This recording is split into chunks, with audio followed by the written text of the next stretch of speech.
Bonjour, qui suis-je? Je suis Marc Saizounou, auteur de romans et de recueils de nouvelles. En fait, j'ai commencé par écrire d'abord par timidité. Concrètement, disons qu'en classe, déjà dès le cours primaire, j'avais du mal à lever le doigt et surtout à me faire désigner par les enseignants, ce qui m'énervait, m'agaçait passablement. Donc, pour évacuer ma frustration de ne pas avoir été désigné pour répondre aux questions, je me suis mis à écrire. Donc, tous les soirs, j'écrivais sur mon bout de cahier tout ce que je n'avais pas eu le temps de dire dans la journée à mes enseignants, enfin aux instituteurs.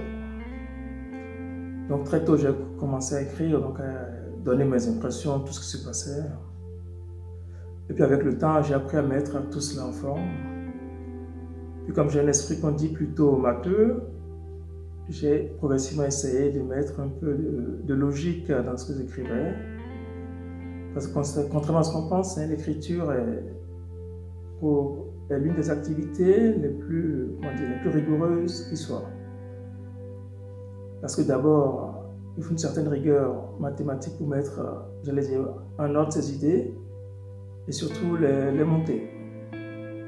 C'est peut-être ce qui m'a le plus attiré dans la littérature par la suite, pouvoir mettre ma rigueur scientifique au service de mes idées qui allaient dans tous les sens. Donc progressivement, les évacuer, les mettre en ordre, c'est une façon pour moi de parvenir à canaliser les idées qui divaguaient.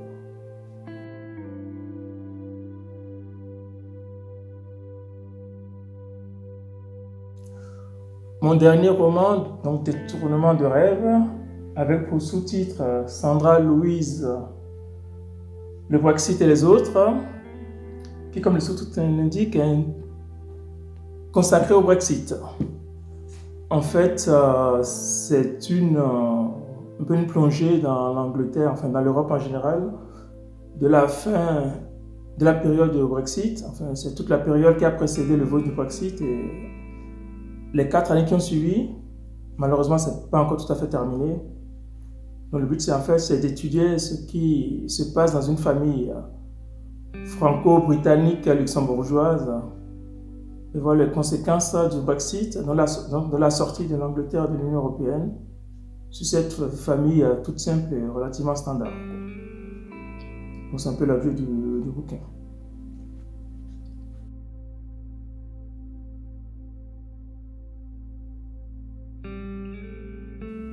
En fait, l'idée de ce roman m'a été soufflée par Nadine Kaye, qui est une dessinatrice anglaise, donc, qui a épousé un Français, mais il vit au Luxembourg.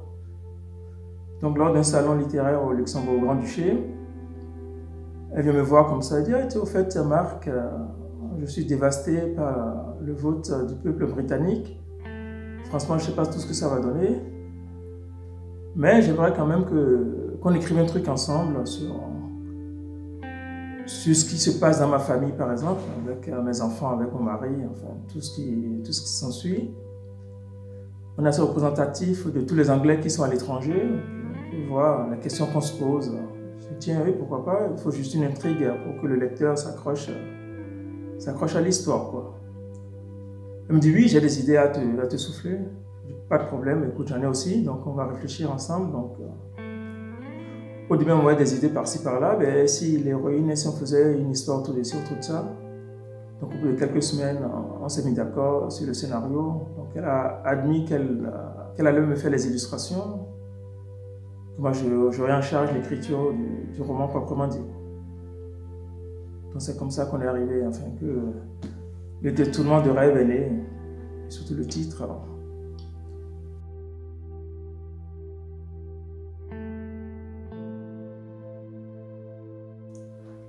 En fait, je tire mon inspiration de la vie quotidienne, enfin, du quotidien de chacun de nous, de ce qui se passe autour de moi, enfin, ce que j'entends aux informations, les réflexions sur la société.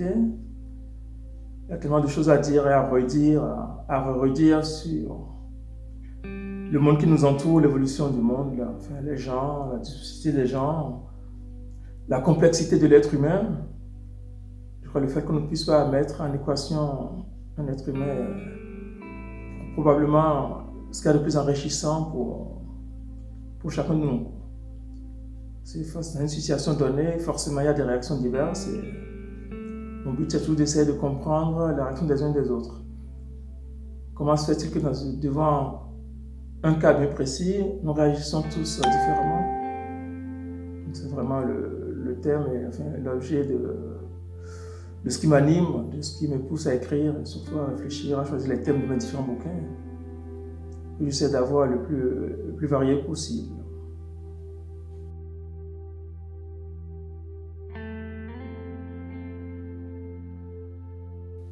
Oui, bonjour. En fait, j'écris essentiellement pour faire partager au lecteur ma vision du monde, l'amener à réfléchir et surtout le faire voyager.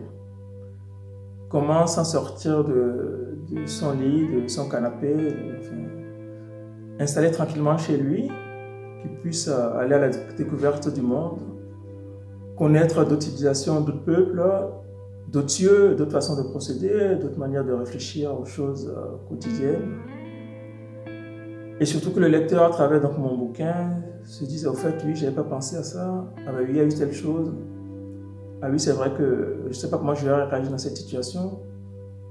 Donc tout simplement, le lecteur se pose des questions sur la vie, des questions bêtes. Et, comme dirait l'autre, on n'a jamais fini d'apprendre. Et j'espère qu'en refermant mon livre, le lecteur se dira, tiens, j'ai appris quelque chose, ou j'ai eu telle émotion supplémentaire, ou même tout simplement, j'ai pris du bon temps. Ça ne paraît pas évident à dire, mais un livre aussi, c'est aussi prendre du bon temps, c'est partager du plaisir avec le lecteur ou d'autres personnes.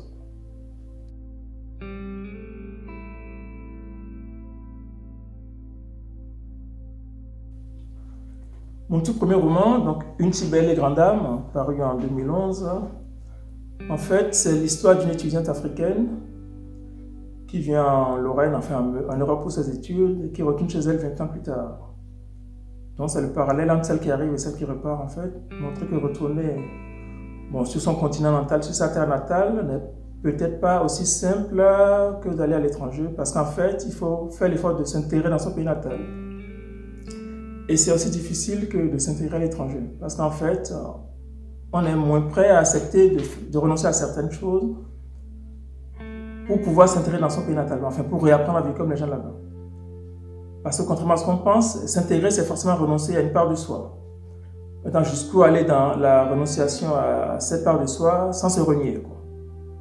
C'est vrai qu'il y a quand même des valeurs, donc, comme je dis, une si belle et grande âme, justement, c'est jusqu'où aller sans perdre son âme. Donc l'intégration, c'est un chemin de crête relativement délicat, très difficile et qu'il ne faut pas minimiser, quoi. Donc c'est justement un bouquin qui réfléchit autour du thème de l'intégration. Mon deuxième roman, donc À la recherche de Dave, paru en 2013, c'est une histoire tout au don d'organes. C'est en m'inspirant d'un fait réel qui est arrivé à une collègue qui a perdu son époux. Et puis elle s'est mise en tête de retrouver les bénéficiaires des organes de son mari. Vous savez, le don d'organes en France est strictement anonyme, mais aujourd'hui avec les méthodes modernes, Internet par exemple, on peut relativement y arriver facilement. Donc c'est ce qu'elle a tenté de faire. Elle est parvenue à ses fins, mais malheureusement, une fois au bout de ses recherches, les questions fondamentales qu'elle se posait au début n'ont toujours été résolues. Est-ce que c'est parce qu'elle a retrouvé celui à qui son mari a fait don, enfin, celui chez qui le cœur de son mari a été transplanté, qu'elle vit moins bien, qu'elle vit mieux, ou qu'elle accepte mieux la situation? C'est pas évident. Donc, en fait, c'est donc une réflexion autour du thème du don d'organes. C'est quoi le don d'organes? Quelles sont les contraintes aujourd'hui? Et puis, est-ce que c'est un don de soi? Est-ce que c'est un vrai don d'organes? Qu'est-ce qu'il y a derrière, quoi? Toutes les questions aussi philosophiques que pose le don d'organes. Donc c'est le but de ce deuxième roman, donc À la recherche de Dave, paru en 2013. Ma troisième publication est donc un recueil de nouvelles, Une femme de Troll à DRH. En fait, par mon métier, je suis consultant en ressources humaines, donc j'ai officié dans plusieurs entreprises. Et donc ce sont des choses vues et entendues pendant ma carrière professionnelle que j'ai mis sous forme de nouvelles en fait pour populariser les ressources humaines. C'est que pour le grand public, les ressources humaines, c'est l'embauche, le licenciement. Alors que derrière, il y a des tas de métiers qui sont tout aussi rigolotes, intéressantes. Donc c'est un secteur qui m'intéresse beaucoup parce que justement, j'aime bien la notion de ressources humaines en fait. Officiellement on dit ressources humaines, mais moi j'aimerais bien justement insister sur le mot relations humaines. Donc le DRH, pour moi, j'en parle pas mal dans le recueil de nouvelles. J'insiste plus sur le mot relations humaines que sur le mot ressources.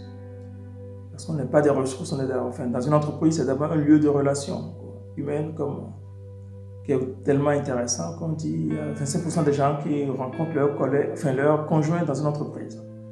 C'est bien la preuve que dans une entreprise, il y a quand même pas mal de relations humaines.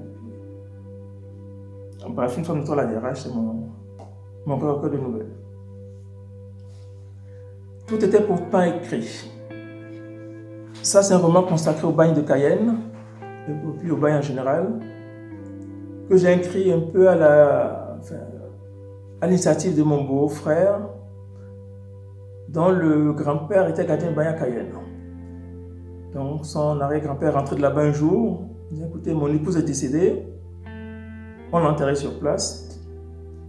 Forcément, dans les années 50, tout le monde l'a cru. Personne irait vérifier là-bas que l'arrière-grand-mère est bien enterrée en Guyane. Bon, il y a une dizaine d'années, mon beau-frère a commencé à faire des recherches généalogiques. Puis la seule certitude qu'il a eue, c'est que son arrière-grand-mère n'était pas enterrée là-bas.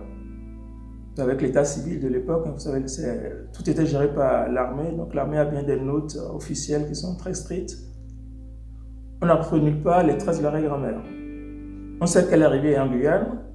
On a bien sur le bordereau militaire l'arrivée en Guyane, mais nulle part on ne fait mention ni de son décès, ni de son départ à la Guyane. Bon, maintenant, qu'est-ce qui a pu se passer pour que l'arrière-grand-mère ne revienne pas en France et surtout pour que son mari revienne tout seul en disant que son épouse était décédée? Mystère. Donc du coup, je me suis renseigné, je me suis documenté pour voir ce qui a pu se passer. Donc, évidemment, après, c'est l'imagination, mais j'essaie de mélanger justement les faits réels qui sont l'histoire du bagne. Donc je me suis pas mal documenté sur le bagne, enfin la façon de vivre des bagnards et sur des surveillants de bagne. Par exemple, j'ai découvert, ce qui est sûr, peut-être par les socialistes, qu'il fallait droguer les surveillants de bagne pour qu'ils puissent continuer à frapper les bagnards qui étaient à terre. Parce que forcément, les travaux forcés, vous imaginez que c'est pas quelque chose de simple. Là. Que quelqu'un qui est blessé, qu'on oblige à travailler, qui doit avancer, il se met à pleurer. Et puis, quand on est gardien, quand on est surveillant de bagne, qu'est-ce qu'on fait? On ne va pas compatir, donc il faut faire un peu preuve d'inhumanité. Donc pour avoir cette part d'inhumanité, on les drogue. Donc on drogue les surveillants de bagne pour qu'ils puissent continuer à frapper les bagnards qui sont à terre. Mais bon, c'est des choses comme ça qui font réfléchir sur, j'ai dit, l'espèce humaine, quoi. Qu'est-ce qu'on est capable de faire? Bref, tout était pourtant écrit, donc c'est une histoire autour du bagne de Cayenne et des bagnards. Mon 5e roman, Le choix du cœur, qui est paru en 2018. En fait, je l'ai écrit un peu à la demande de mon éditeur, qui m'a dit écoute, Marc, tes romans, c'est très intéressant, mais c'est trop humaniste. Il dit écoute, le lecteur aime aussi de temps en temps s'identifier à des héros qui sont pas méchants, mais qui sont atypiques, qui ne sont pas forcément gentils. Des gens qu'on aime détester. Il dit, mais je suis sûr que tu pourrais écrire une histoire autour de quelqu'un qu'on aime détester. Je lui dis, ouais, pourquoi pas, oui, je vais essayer, je vais me lancer dans l'écriture. Puis il y a une histoire qui m'est revenue en tête, que j'ai connue en 1992, à l'époque où je travaillais chez IBM. Donc il y a une collègue qui était venue de Nantes nous aider sur un projet, et puis bon, cette femme était assez atypique, mais elle était détestée de tous. Pourquoi? Parce qu'elle avait un secret qu'elle ne voulait pas révéler. Donc elle réagissait en fait par rapport à son secret à elle. Elle trouvait que tous les autres, évidemment, autour d'elle avaient beaucoup de chance. Et forcément, ça se voyait. Mais comme elle ne voulait pas dire de quoi elle souffrait exactement, ça a été Personne ne l'aimait. Bon, moi, j'ai eu beaucoup de chance parce que c'est un peu confié à moi. Elle m'a dit des choses qu'elle n'a pas pu dire à d'autres. Donc cette histoire m'a inspiré. J'ai écrit en fait un roman en 2 parties. Une première partie où en fait on juge vraiment, où je raconte l'histoire, Bon, ça fait à peu près 300 pages. Et puis en fait, la deuxième partie, en fait, on découvre un peu le secret. En fait, c'est un journal intime, le journal intime de l'héroïne qui est Lucette. Donc, c'est son journal intime qui commence par ces mots. Mes chaussures pour ceux qui jugent mon parcours. En fait, c'est un proverbe du Bénin qui dit que pour juger les pas de quelqu'un, il faut avoir porté ses chaussures. Et c'est vrai que dans la vie quotidienne, on juge trop souvent les gens sans savoir ce qu'ils vivent vraiment au fond d'eux. Donc, c'est pour ça que j'ai écrit le roman de parties. Donc, la première partie, le roman traditionnel, où en fait, on apprend à détester la Lucette. Une deuxième partie où en fait, on essaie. Mon but, c'est en fait que le lecteur revienne un peu sur le jugement qu'il a pu porter au début. Est-ce qu'en se mettant dans la peau de Lucette, est-ce qu'il pourra vraiment la critiquer, la juger aussi durement qu'il a fait dans la première partie? Donc mon éditeur m'a dit à la fin, écoute Marc, ok, tu m'as écrit quelque chose, la fille est vraiment méchante, mais bon, tu l'excuses. Hein. Je dis, ben oui, justement parce que je pense que la méchanceté n'est jamais quelque chose de gratuit. Il y a toujours un peu de, une raison qui explique la méchanceté des gens. Donc ça c'est mon dernier roman, c'est mon avant-dernier roman, avant le détournement de rêve qui est paru en 2020.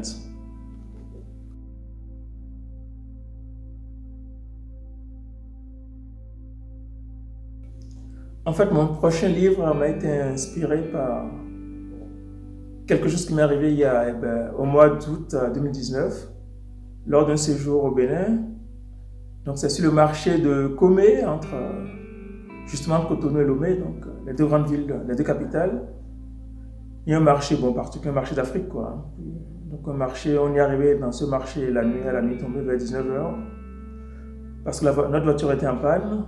Donc en attendant d'être dépannée, j'ai discuté avec une vendeuse, assez atypique, originale. C'est vrai qu'on a eu quelques fous rires. Puis bon, j'ai découvert une femme, elle a un truc que je ne m'attendais pas du tout, quoi. Donc c'est un peu ce que je raconte. Et puis à travers elle, j'ai imaginé une correspondance que j'ai eue avec elle par la suite. Une correspondance pendant laquelle elle va progressivement se livrer un peu, dire des choses qu'elle n'a jamais osé dire à personne, des choses qui expliquent son attitude et en fait qui cachent une profonde détresse, des questionnements par rapport à Dieu auquel elle croit profondément, mais bon. C'est vrai que croire en Dieu ne veut pas forcément dire qu'on boit ses paroles. Donc elle s'interroge sur des choses qui lui sont arrivées. Elle dit, écoute, je ne comprends pas, moi qui suis croyante, comment puis-je vivre ces choses-là, quoi. Donc c'est une réflexion justement sur toutes ces femmes, femmes simples qui ont des vies relativement simples, mais pourtant des vies aussi très riches. Et donc c'est la richesse de sa vie que j'essaie de mettre en évidence dans ce roman.